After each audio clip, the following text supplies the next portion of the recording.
भाग 3। दूसरी ओर कुछ लोग आज बहुत दुखी भी थे। फाइट में जीत जाने के बावजूद भी उनके अंदर दुख था, क्योंकि फाइट जीतने के बाद भी उसे रुपए नहीं मिले थे। फाइट के बाद भी उसने घर जा गया, वो घर आ गया और तभी सभी बच्चे सो गए थे।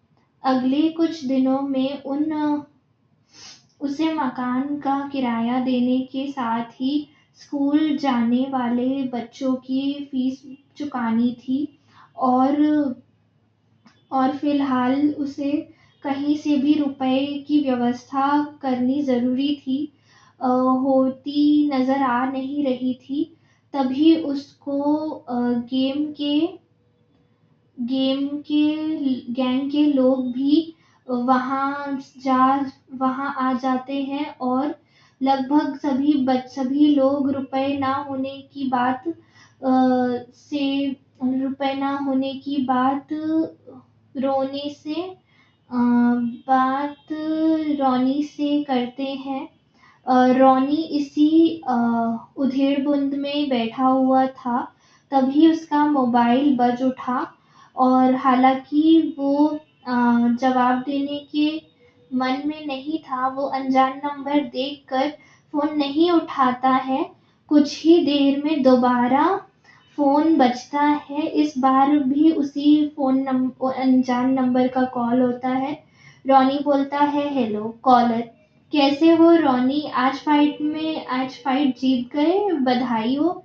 रॉनी, कौन बोल रहा है? कॉलर, तुम्हारी सारी परेशानियों का समाधान। रॉनी, मैं इस समय किसी भी मजाक के मूड में नहीं हूँ। कुछ काम है तो बोलो, वरना फोन रखो। कॉलर, अरे रॉनी भाई, सुनो तो सही। ओह सॉरी, वैसे मैं मजाक नहीं कर रहा हूँ। मैं सच में ही वही बोल रहा हूँ जो तुम्हारे सारे परेशानियों को खत्म कर सकता है। रॉनी, क्या चाहते हो? साफ साफ बोलो।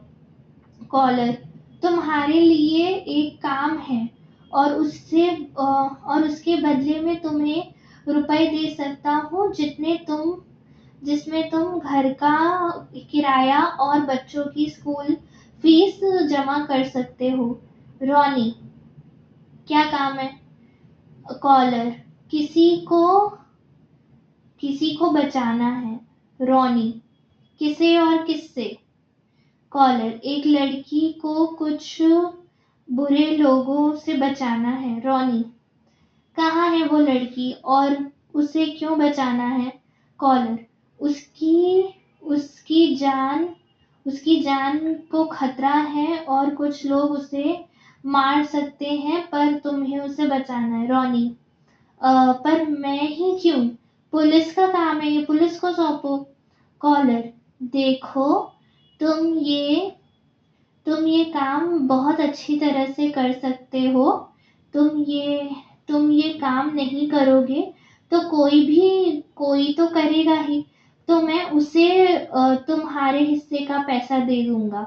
मैं तुम्हें मौका दे रहा हूँ कुछ रुपए कमाने का, जिससे तुम्हारी परेशानियां खत्म हो सकती हैं। तुम एक फाइटर भी हो और तुमसे बेहतर उस लड़की को कोई नहीं बचा सकता। रॉनी, कितने रुपए? कॉलर, उतने जीतने के बाद तुम्हें किराए और स्कूल की फीस बच्चों की देने की चिंता नहीं करनी पड़ेगी और कोई फाइट भी नहीं करनी पड़ेगी। रॉनी, मतलब? कॉलर, मतलब यह है कि यदि उस लड़की को तुम बचा लेते हो तो मैं तुम्हें 5 करोड़ रुपए दे सकता हूँ। रॉनी, 5 करोड़? आखिर उस लड़की को बचाना इतना जरूरी क्यों है? कॉलर, किसी की जान बचाना कोई गुनाह तो नहीं है, और जब काम हो जाएगा तब मैं तुम्हें 10 करोड़ दे दूंगा।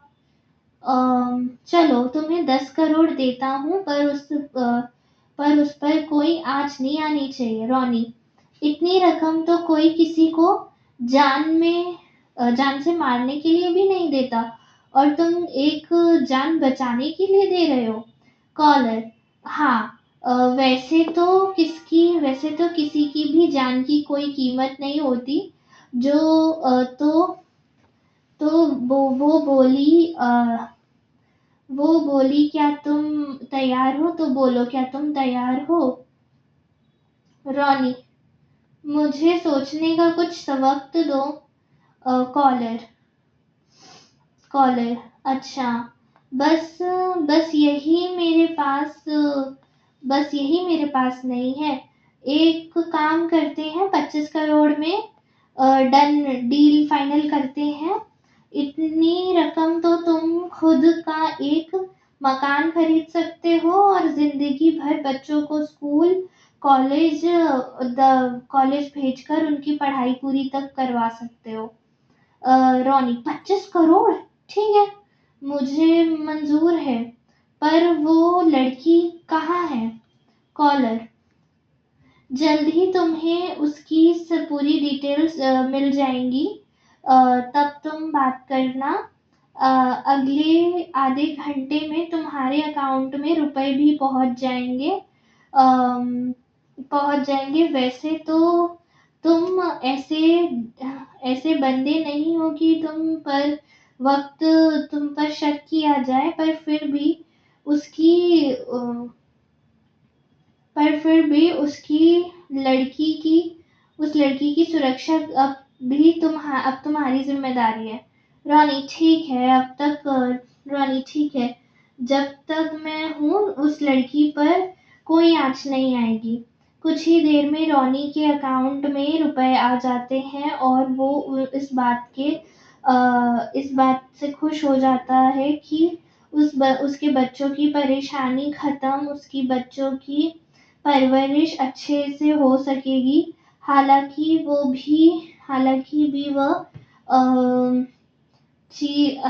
वह सोच रहा था कि आखिर कौन है जो लड़की के बदले इतने पैसे दिए जा रहे हैं, किसे उसे बचाना है। इन सवालों के जवाब तो तभी मिल सकते हैं जब कॉल करने वाला उससे लड़की की डिटेल्स उसे भेजेगा। वो डिटेल कब तक आएगी वह फिलहाल पता नहीं है। रॉनी यह भी सोच रहा था कि यह कॉल करने वाला कौन है और उसे क्यों किसी लड़की की जान बचाने के लिए 25 करोड़ रुपए दे रहा है। कॉल करने वाले और लड़की के आखिर ऐसा क्या संबंध है कि उसकी जान बचाने के लिए वो उसे 25 करोड़ रुपए इतनी आसानी से दे रहा है। इसलिए रॉनी को कॉल करने वाले की एक बात अच्छी लगी थी कि उसने रुपए के बाद वो चाहे वो बच्चों और खुद के लिए एक नया घर ले सकता है। रॉनी जब इसी बात पर विचार कर रहा था कि बच्चों के लिए नया घर लेगा, एक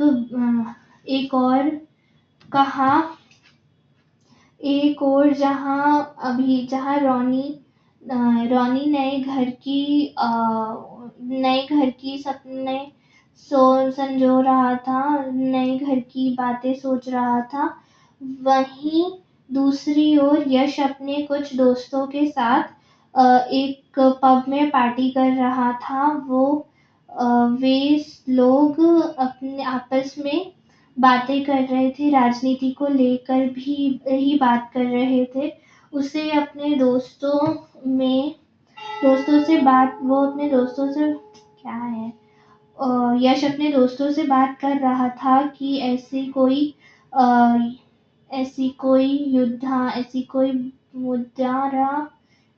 मुद्रा नहीं मिल रहा, ऐसा कोई मुद्दा नहीं मिल रहा जिसका विरोध अ, या समर्थन करें करे वो अपने नाम को उठा सके। राजनीति में ना तो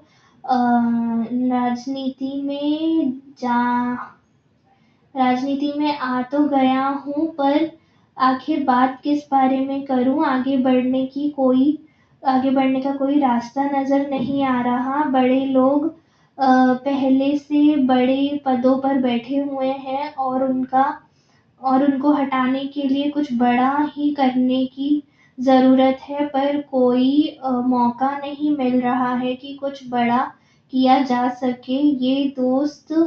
यश के दोस्त उसकी बात पर सहमति जता रहे थे और उनकी पार्टी चालू थी। रात के करीब 2 बजे यश ने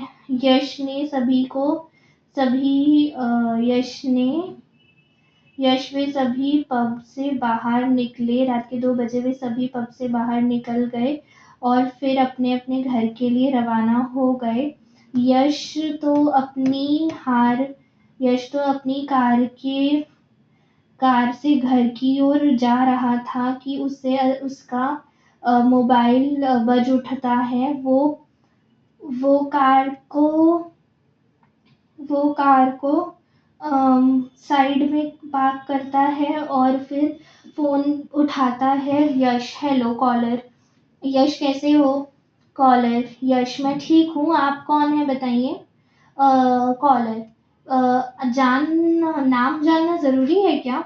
यश, हाँ, क्योंकि कम से कम मुझे पता तो होना चाहिए कि मेरी बात किससे हो रही है, किससे बात कर रहा हूँ मैं। कॉलर, नाम भी बता दूंगा, पर फिलहाल मेरे पास कुछ ऐसा है जिसकी तुम्हें जरूरत है। यश, क्या है? तुम एक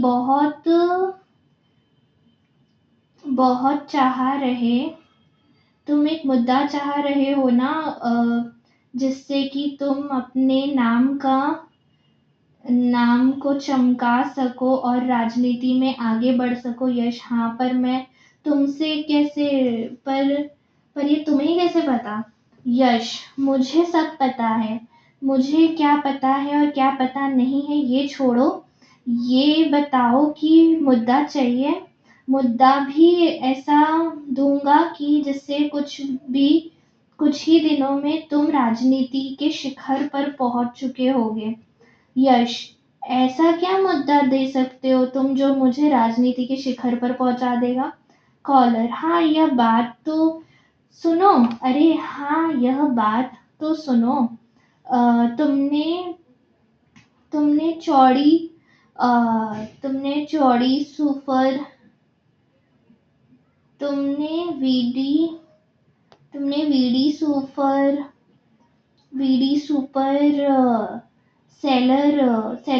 सुपर सेलर कंपनी का नाम तो सुना ही होगा। हाँ यश, हाँ, बिल्कुल सुना है। कॉलर, कुछ ही दिनों में उससे फाइनेंशियल डॉक्यूमेंट चोरी होने वाले हैं। इसमें कंपनी बर्बाद हो सकती है और लाखों लोग पर इसका असर पड़ सकता है और पड़ेगा। अब तुम इस मुद्दे को चुन सकते हो और तुम आगे बढ़ सकते हो। जो चाहो तो चुन लो। यश, पर ये चोरी होने वाली है, इसका तुम्हें कैसे पता और कौन करने वाला है? कॉलर, वो तुम्हें जानने की जरूरत नहीं है। कैसे एक खास वैसे एक खास दिद्या वैसे एक खास हिदायत है। इस मामले को चोरी होने के बाद बाद उठाओगे तो ही तुम्हें फायदा होगा। अगर पहले उठाया तो कहीं कंपनी सतर्क हो जाएगी और चोरी नहीं हो पाएगी। चोरी रुक रुक गई तो तुम किसे तो तुम जिसे मौके की तलाश में हो वो तुम्हारे हाथ से निकल जाएगा और तुम उसे खो दोगे। यश, पर तुम्हारी बात सच है, इस पर मैं कैसे यकीन कर सकता हूँ? कॉलर, कुछ दिन रुक जाओ, जब चोरी होगी तो तुम्हें यकीन भी आ जाएगा, तुम्हें पता चल जाएगा, तब यकीन कर लेना। उसके बाद ही मेरी बात पर जब तक चोरी नहीं होती है तब तक तुम कुछ नहीं बताओ करोगे, क्योंकि चोरी होने में ही तुम्हारा फायदा है। यश, ठीक है, पर तुमने अपना नाम नहीं बताया। कॉलर, नाम पर नहीं, काम पर ध्यान दो, मेरी बात पर ध्यान दो। जब जब जब तक चोरी नहीं होती है तुम इसका जिक्र किसी के साथ नहीं करोगे, तुम शांत ही रहना, और चोरी होने के बाद तुम इसे मुद्दे को कितना भुना भुना सकते हो उतना भुना देना और अपना नाम बड़ा कर लेना। तुषार, जो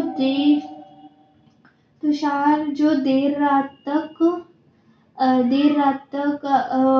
अपने ऑफिस में बैठा हुआ था, काम कर रहा था, उसने अपने बिजनेस को आगे बढ़ाने के लिए वो काफी मेहनत करता था। उसकी मेहनत के कारण ही उसका बिजनेस आज इस मुकाम पर है।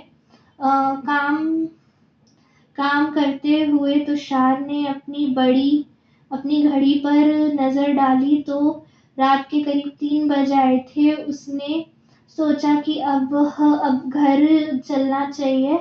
उससे अपना लैपटॉप बैग लिया, लैपटॉप बंद किया और फाइल को एक ओर रखा और उसके और उनके और चलने के लिए आगे बढ़ा ही था कि उसके मोबाइल पर फोन बज उठा। तुषार सोच रहा था कि इतनी रात को किसका कॉल हो सकता है, तो वो मोबाइल देखता है तो एक अनजान नंबर था। पहले तो फोन ना उठाने की सोचता है और बाद में फोन उठाता है। तुषार, हेलो।